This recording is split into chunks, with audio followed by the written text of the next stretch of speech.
Monsieur, s'il y avait une question. Ils ont tous les droits d'acquis sur les puits qu'ils ont déjà d'installer. Quand tu dis on peut les barrer, ils n'ont pas le droit de venir chez vous si on dit non, comme tu as dit tantôt. Mais si vous avez un puits sur votre terrain, il n'appartient plus, c'est pas la même compagnie qui détient les droits. Là, les deux compagnies qui détiennent les droits, c'est Intragaz et Repsol.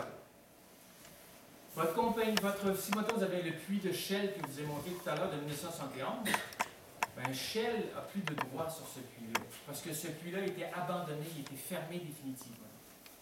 Donc, j'aurais tendance à dire que la seule crainte qu'il pourrait avoir, c'est qu'il y ait un représentant de Repsol ou de Kester, peu importe celui qui va faire le travail à un moment donné, qui vous cogne à la porte et qui nous dise ben moi, je veux accéder à votre terrain parce que j'ai envie de reforer dans ce puits-là. Pour aller voir si, en fracturant, s'il n'y aurait pas quelque chose qui sort. Des débits commerciaux de gaz, etc. Donc, c'est un risque que vous avez parce que vous avez déjà un puits, si c'est le cas. Sinon, ben, ça peut arriver à n'importe qui va dire, ben, moi c'est oui. Même si tous les voisins du rang ont dit non, mais s'il y en a un qui dit oui, ben, vous risquez quand même d'avoir de l'impact au niveau sonore, au niveau des nappes phréatiques, etc. à terme, s'il y en a un qui dit oui. Et c'est pour ça que l'opération Vous n'entrerez pas chez nous était utile. On passait dans tous les rangs, partout en campagne, pour faire signer le droit d'accès, le droit de refus, si on peut dire, à la propriété. Au lieu d'avoir un droit d'accès, c'est comme si les gens disaient on refuse. Est-ce qu'il y a d'autres questions? Ce qui est arrivé avec ça, c'est ce qu'on avait signé pour refuser l'accès. Il y a eu 2 dépôts à l'Assemblée nationale. Il y en a eu un en 2013, l'autre en 2014. Il y a 65 000 propriétaires comme vous qui ont signé le droit d'accès. Donc, ces formulaires-là ont été déposés à l'Assemblée nationale, ont été numérisés et sont quelque part dans les archives. Mais chose certaine, c'est que les partis d'opposition savent très bien que l'opération Vous n'entrerez pas chez nous pourrait se poursuivre à cause de l'article qui a été modifié pendant la nuit. La compagnie doit vous demander l'autorisation, sauf qu'ils vont arriver peut-être un peu brusquement, ils vont vous dire ben là, signe cela, parce que sinon, ça. Vous allez poursuivre en cours, etc. Il risque d'avoir des pressions. Donc, c'est pour ça qu'il faut être solidaire, il faut être bien réseauté, que ce soit avec l'Union des producteurs agricoles ou l'Union des producteurs agroforestiers ou l'Association des chasseurs de la forêt de Ferville, peu importe. Il faut que vous soyez solidaire et au courant de ce qui se passe, de ce qui va arriver bientôt, si le prix du gaz remonte un tout petit peu. Oui, quand tu mentionnais tantôt qu'ils peuvent aller à 5 km, ça veut dire s'il y en a un qui accepte, ils peuvent aller chercher 5 km chaque bord? Non, c'est 3 km de chaque bord. Mais ça fait quand même une bonne distance. La paroisse peut devenir quasiment comme un gruyère, comme le Dakota. Là.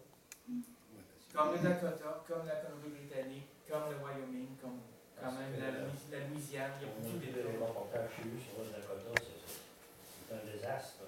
Ben, le problème qu'on a ici au Québec, c'est contrairement à ce qu'on voit en Pennsylvanie ou ailleurs, c'est en plein dans notre territoire agricole.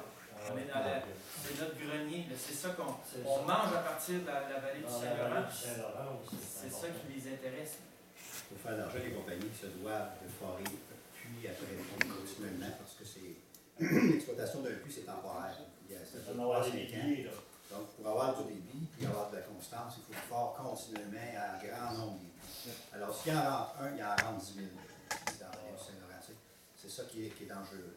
Et puis, ce qu'on craint beaucoup, justement, on va le voir d'ailleurs, on va vous présenter un petit film qu'on a tourné parce que vous savez, on a fait des voyages en Pennsylvanie pour revenir avec des informations pertinentes à donner à nos concitoyens. Puis même de savoir aussi de quoi on parle, parce que c'est pas l'invention du gouvernement qui nous renseignait là-dessus au début. Et en Pennsylvanie, ils sont en pleine exploitation et il y a des victimes à ça. Alors, on va vous montrer, mais le son, on va faire ça. Le son, on n'a que sur l'ordi, fait que on va s'arranger pour parler. J'espère que ça va être assez fort pour que vous puissiez l'entendre. Ça dure à peu près 17 minutes. T'embarques tout de suite avec... Et après le film. Après le film, tu continues. La pause, on va la faire après. Je pense que c'est lui. Ça va-tu? Est-ce que après le film, après 17 minutes, il y aura une pause? On est dedans. Concernant, vous avez parlé de Bonaventure qui avait réussi, eux autres, la municipalité avait réussi quelque chose. Oui, elle avait mis des limites de distance de séparation de 2 km pour un puits d'eau potable au lieu de 0,5 km. Malheureusement, avec le règlement URTEL, qui est un règlement provincial, le règlement sur la protection des eaux, là, prélèvement et Sa protection. sa Le protection. prélèvement vient avant. Oui, prélèvement et sa protection. Malheureusement, ce règlement-là, c'est un règlement provincial qui a rendu caduc tous les règlements municipaux qui avaient été adoptés. Il y en avait eu presque une centaine qui avaient été adoptés dans différentes municipalités. Eh bien là où on en est, c'est que là, les municipalités qui avaient voté ce règlement-là demandent une dérogation pour conserver ce règlement-là. Cette dérogation-là doit être transmise au ministre URTEL. Et là, ben, il laisse durer le plaisir et puis il n'est pas prêt encore à dire oui. Et puis on s'attend à ce qu'en 2017, il revoie son règlement sur le prélèvement et la protection de l'eau. Mais disons que la situation est la suivante, c'est que dès qu'il y a eu le règlement de 2014, tous les règlements municipaux sont tombés. Parce que c'est le même objet. Quand un règlement touche le même objet, c'est le règlement provincial et éventuellement fédéral qui prend le dessus. On a quelque chose à faire quand même. On peut faire quelque chose. Là. Oui, la campagne de dérogation fonctionne très bien.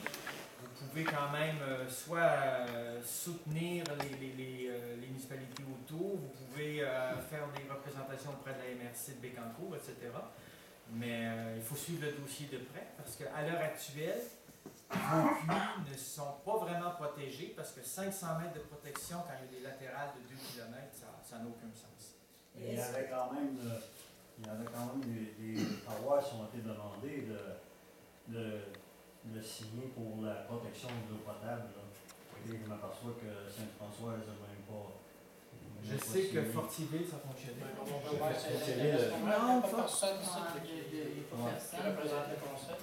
Ils ont été invités en tout cas. Ben, vous devez leur faire parvenir nos présentations. Est-ce que vous avez obtenu? Je ne sais pas pour vous dire. On va vous expliquer dans la prochaine partie, entre autres, comment faire pour pouvoir contribuer en tant que citoyen à pouvoir protéger le mieux possible et travailler avec votre conseil municipal. Donc, on va voir ça dans la deuxième partie. Le projet, il est plus à court terme. Le projet d'exploitation, il est-tu rapproché? Donc, comme je vous dis, ça va dépendre du prix du gaz. Questar va peut-être aller plus du côté de la forêt parce que les teneurs en gaz sont plus importantes qu'ici, mais vous êtes proche de l'exploitation. On donne comme raison que c'est pas habité. C'est peu densément peuplé. Vous avez 500 habitants pour 85 km². Vous êtes une des municipalités les moins densément peuplées au Québec. Mais la seigneurie Jolie est quand même protégée parce que c'est un parc. Non, elle n'est pas protégée. Il y a une petite section. Ils ont foré dedans, mais ils n'ont pas suivi les normes. De toute façon, si je vous avais présenté la carte des contraintes d'hydrocarbures pour la forêt Leclercville, etc., il n'y a aucune protection nulle part. Au niveau minier, oui. Vous avez parlé de l'arboretum, il y a des conditions, ils ne peuvent pas aller dans l'arboretum. Mais au niveau hydrocarbures, gaziers, ils peuvent aller où ils veulent. Donc, dans les années 2008-2010, quand les 4 puits ont été forés à Leclercville et à Saint-Édouard, il avait obtenu les autorisations du gouvernement. Il avait obtenu pareil, même si à quelque part on considère que c'est inacceptable d'aller forer là. Mais il n'était pas supposé quand même. Ouais. Le droit, là. C'est ça. Fait que, il n'était pas supposé. Non. Il était quasiment promoteur. En tout cas, ça dépend du gouvernement qu'on a.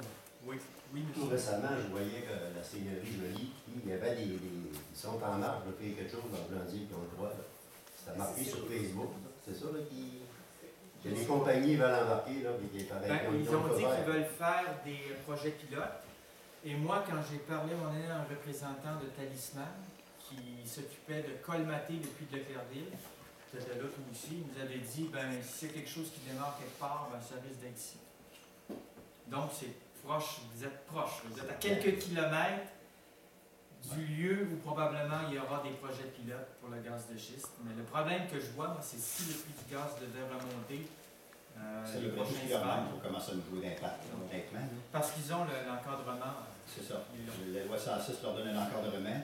Là, le prix du gaz, c'est bien intéressant. Les lobbies, il y en a 70 qui traînent dans les bureaux des ministères là, pour faire pression. Alors ça, c'est sûr qu'à un moment donné, le gouvernement va céder s'il n'y a pas une pression citoyenne forte en arrière.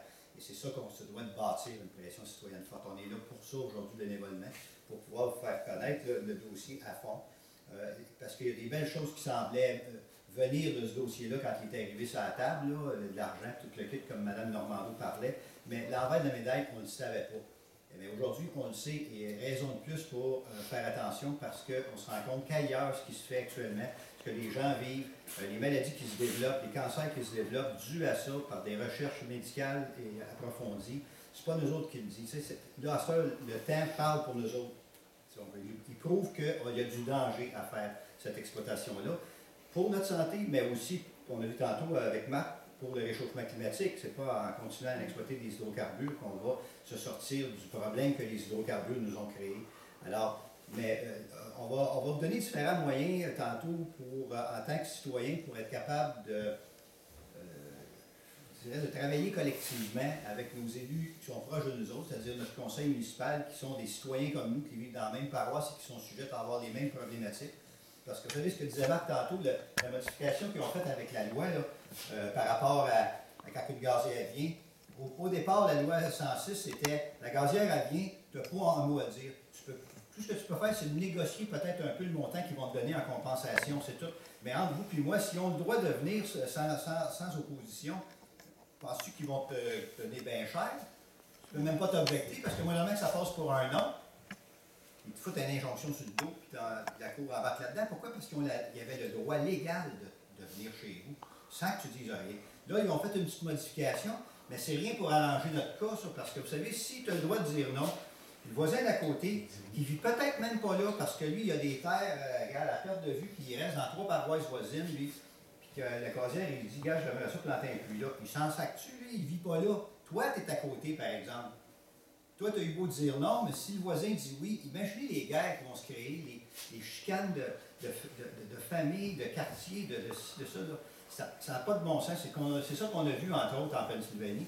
Puis on va, si vous voulez, on va diffuser le film. Ça va vous donner une bonne vue d'ensemble de ce que c'est lorsqu'il y a vraiment une exploitation. On en a fait 3 voyages, et ça, c'est notre premier.